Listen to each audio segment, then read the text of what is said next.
Reserve bank of India চমুকৈ RBIত বহু সংখ্যক পোষ্ট ওলাইছে। সেইসমূহত আপোনালোকে কেনেদৰে এপ্লাই কৰিব মই আপোনালোকক দেখুৱাম। আপোনালোকে নিজৰ মোবাইলৰ গুগল ক্ৰোম খুলি ল'ব। তাতে আপুনি টাইপ কৰিব job Assam. Job Assam type কৰাৰ পিছত যিখন স্ক্ৰীন আহিব তাৰ প্ৰথমতে আছে jobassam.in, তাত ক্লিক কৰিলে ইয়াৰে তললৈ আহি থাকক। আপুনি দেখা পাব RBI ৰিক্ৰুটমেণ্ট 2022 950 RBI, ইয়াতে ক্লিক কৰক। আপুনি যদি গ্ৰেজুৱেশ্যন হয় তেনেহ'লেহে এই পোষ্টসমূহত এপ্লাই কৰিব পাৰিব। ঠিক আছে। এপ্লিকেশ্যন ফিজ আপুনি অনলাইন পে'মেণ্ট কৰিব লাগিব। জেনেৰেল কেণ্ডিডেটৰ কাৰণে 450 আৰু SC ST তেওঁলোকৰ 50 টকা 50 ৰুপিজ। তললৈ ডাউন কৰক, স্ক্ৰল ডাউন কৰক। ইয়াতে দেখা পাব আপুনি অনলাইন এপ্লিকেশ্যন লিংক, তাত ক্লিক কৰক। এইটো খোল খাই গ'ল। যিহেতু আমি RBIৰ ৱেবছাইটত নতুন, গতিকে click here for new registration yellow' কালাৰত আছে, তাতে ক্লিক কৰিম। তাতে আহিলে আপুনি দেখা পালে তাত কিছু ডিটেইলছ ভৰাব লাগিব, তাত আপুনি ভৰাই দিয়ক। মই নিজৰ ডিটেইলছখিনি এণ্ট্ৰি কৰিছোঁ।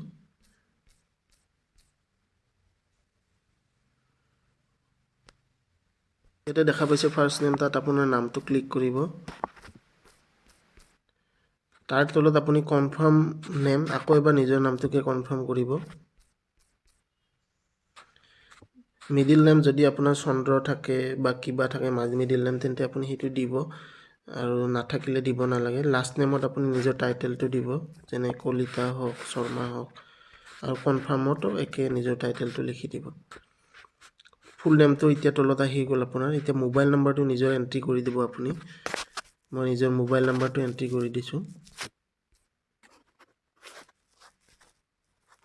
মোবাইল নাম্বাৰত নিজৰ মোবাইল নাম্বাৰটো দি দিব। কনফাৰ্ম মোবাইল নাম্বাৰত আকৌ এবাৰ নিজৰ মোবাইল নাম্বাৰটো দি দিব। অল্টাৰনেট মোবাইল নাম্বাৰত অন্য এটা মোবাইল নাম্বাৰ বা ঘৰৰ যিকোনো ফেমিলি মেম্বাৰৰ মোবাইল নাম্বাৰ এটা দি দিব।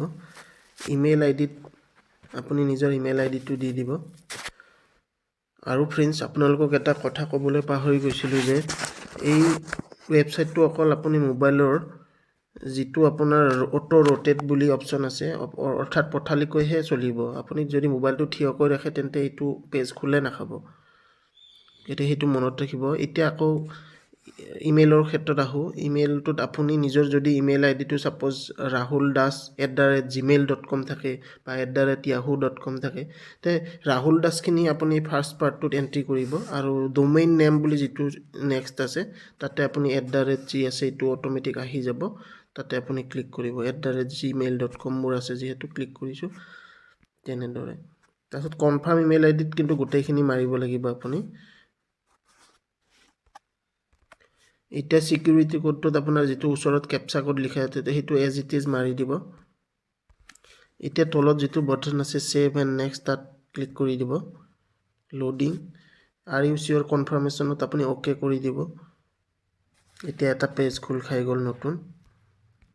ইয়াতে দেখা পালে ফ্ৰেণ্ডছ আপোনাৰ ৰেজিষ্ট্ৰেশ্যনটো কমপ্লিট হৈ গ'ল, আৰু এটা ৰেজিষ্ট্ৰেশ্যন নম্বৰ আপোনালোকে আহি গ'ল, আৰু পাছৱৰ্ড এটাও আহি গ'ল। এই বস্তুখিনি আপুনি কিন্তু নিজৰ ক্ৰেডেঞ্চিয়েলখিনি ছেভ কৰি ৰাখিব। এতিয়া এইটো পেজত আমি নিজৰ ছিগনেচাৰ আৰু ফটোগ্ৰাফ আপলোড কৰিব লাগিব। কি চাইজৰ ফটো, কি ৰিজলিউশ্যনৰ ফটো বা ছিগনেচাৰ আপলোড কৰিব লাগিব, এইটো মই ভিডিঅ'ৰ ডেছক্ৰিপশ্যন আৰু কমেণ্টত দি দিম, আপোনালোকে ফ'ল' কৰিব পাৰে।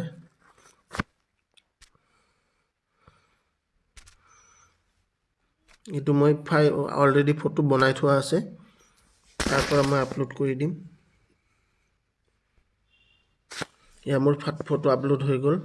সেইদৰে মই ছিগনেচাৰৰ কাৰণেও চুজ ফাইলটোত ক্লিক কৰিম আৰু ফাইল চুজ কৰি ল'ম।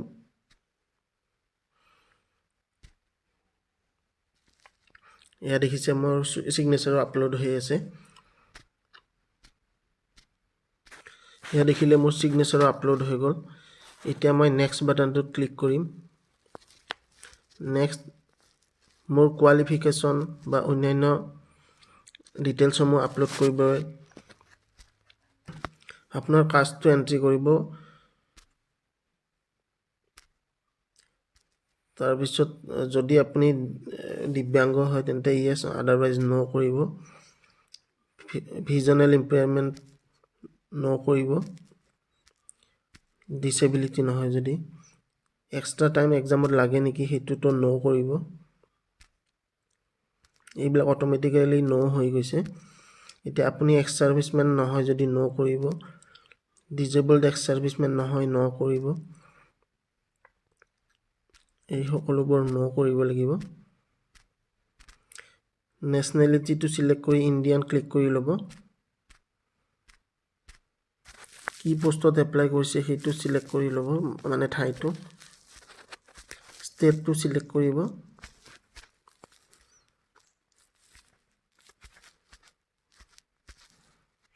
এই লেংগুৱেজটোৰ ক্ষেত্ৰত আপুনি য়েছ কৰি দিব, আৰু কি কি লেংগুৱেজ জানে সেইটো আপুনি মানে আপোনাৰ নিজৰ মাতৃভাষাটো চিলেক্ট কৰিব। ডেট অফ বাৰ্থ,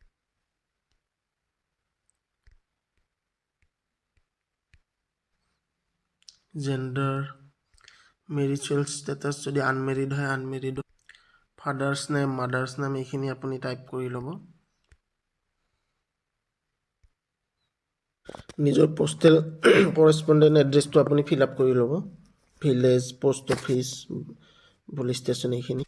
ইয়াতে ডিষ্ট্ৰিক্টটো লিখিব আপুনি, ষ্টেটটো চিলেক্ট কৰি ল'ব, নিজৰ এৰিয়াৰ পিনক'ডটো দিব। যদি আপোনাৰ পাৰ্মানেণ্ট এড্ৰেছ আৰু প্ৰেজেণ্ট এড্ৰেছ একে হয় তেন্তে এইটো ক্লিক কৰি ল'ব আপুনি। এতিয়া এমাউণ্ট 50 টকা পে' কৰিব লাগিব SC ৰ কাৰণে, জেনেৰেল হ'লে 450, মই আগতে কৈছোঁ এইখিনি। এতিয়া যদি গোটেইখিনি ডিটেইল আপুনি শুদ্ধকৈ এণ্ট্ৰি কৰিছে, ভেলিডেট ইয়ৰ ডিটেইল বুলি ইয়াতে ক্লিক কৰিব লাগিব। ভেলিডেট কৰাৰ পিছত এনেদৰে স্ক্ৰীন এখন আহিব আপোনাৰ। এতিয়া আপুনি ছেভ এণ্ড নেক্সটটোত ক্লিক কৰিব। মাৰ্ক, ইউনিভাৰ্চিটি, এইখিনি এড কৰি ল'ব। ইয়াতে আপোনালোকে নিজৰ ডিগ্ৰী আৰু ৰিজাল্ট দিয়াৰ ডেটটো, আৰু মানে ডেট অফ পাছিঙৰ ডেট, ৰিজাল্ট দিয়া ডেটটো মাৰ্কশ্বিটত লিখা থাকে সেইটো দিব, পাৰ্চেণ্টেজ দিব, ইউনিভাৰ্চিটি বা কলেজৰ নাম দিব। প্ৰফেশ্যনেল কোৱালিফিকেশ্যনত কম্পিউটাৰ বা আপোনাৰ কিবা বেলেগ চাৰ্টিফিকেট থাকে যদি সেইটো দিব। ৱৰ্ডৰ এক্সপিৰিয়েঞ্চ থাকে যদি ইয়াতে য়েছ দি দিব।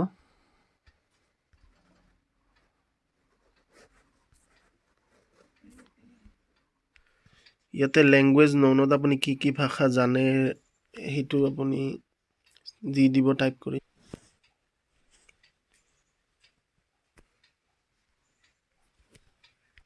এতিয়া ভেলিডেট ইয়ৰ ডিটেইলত ক্লিক কৰি দিব।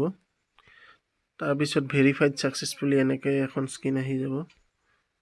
তাৰপিছত ছেভ এণ্ড নেক্সটত ক্লিক কৰিব। তাৰপিছত আপুনি যিমানখিনি ডিটেইল এণ্ট্ৰি কৰিলে এইখিনি এবাৰ প্ৰিভিউ কৰি ল'ব। তাৰপিছত আপুনি এডিট কৰিব নোৱাৰিব, সেইকাৰণে গোটেইখিনি এবাৰ চাই লওক। আপুনি গোটেই ডিটেইলখিনি চাই লোৱাৰ পিছত ডিক্লেৰেশ্যনত আই এগ্ৰিত য়েছ কৰি দিব। কনফাৰ্ম ডেট ইজ মাই ছিগনেচাৰটোত য়েছ কৰি দিব। তাৰপিছত কমপ্লিট ৰেজিষ্ট্ৰেশ্যনটোত ক্লিক কৰি লগতে কনফাৰ্ম ফটো কৰিব। তাৰপিছত এনেকুৱা এখন স্ক্ৰীন আহিব। এইখন আপুনি একবাৰ মানে চিয়'ৰ হৈ ল'ব, তাৰপিছতহে অ'কে ক্লিক। আৰ ইউ চিয়'ৰতো য়েছ কৰি। এতিয়া আপোনাৰ নেক্সট স্ক্ৰীনখন আহি গ'ল। নেক্সট স্ক্ৰীনত লেফ্ট থাম্ব ইমপ্ৰেশ্যন দিব লাগিব, হেণ্ড ৰিটেন ডিক্লেৰেশ্যনখিনি দিব লাগিব, আৰু security code the save and next কৰিব লাগিব।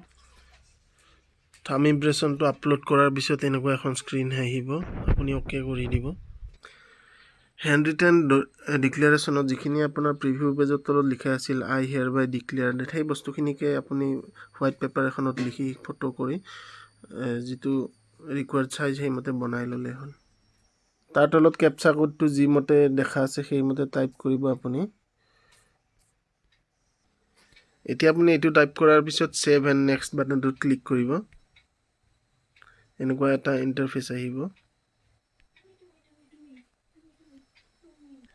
এইবাৰ এইটো লাষ্ট অপশ্যন পে'মেণ্ট, ইয়াৰো কেপচা কোডটো আপুনি টাইপ কৰি লওক। কেপচা কোডটো টাইপ কৰাৰ পিছত ছাবমিট বাটনটো ক্লিক কৰি দিয়ক, অ'কে কৰক। এতিয়া আপুনি পে'মেণ্ট কৰিব লাগিব, আপোনাৰ ডেবিট কাৰ্ডেদি হওক, নেট বেংকিঙেদি হওক, যি অপশ্যন আছে তাৰে মাজৰ পৰা চিলেক্ট কৰি। ইয়াতে অকল নেট বেংকিঙৰ অপশ্যনটো ডেবিট কাৰ্ডেদি পে'মেণ্ট কৰা অপশ্যনটো দেখুৱাই আছে, গতিকে আপোনাৰ নিজৰ ATM কাৰ্ড বা ডেবিট কাৰ্ডখনৰ নাম্বাৰ এণ্ট্ৰি কৰি পে'মেণ্ট কৰি দিওঁ। নিজৰ কাৰ্ডৰ ডিটেইলখিনি এণ্ট্ৰি কৰাৰ পিছত মেক পে'মেণ্টত আপুনি ক্লিক কৰি দিব। আপুনি প্ৰচেছ উইথ পে'মেণ্ট কৰি দিব। তাৰপিছত আপোনাৰ ৰেজিষ্টাৰ মোবাইল নম্বৰত OTP এটা যাব, সেইটো এণ্ট্ৰি কৰি মেক পে'মেণ্ট কৰি দিব।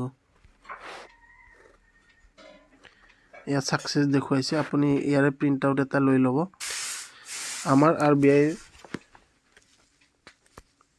এপ্লাই কৰা কমপ্লিট হৈ গ'ল। ধন্যবাদ।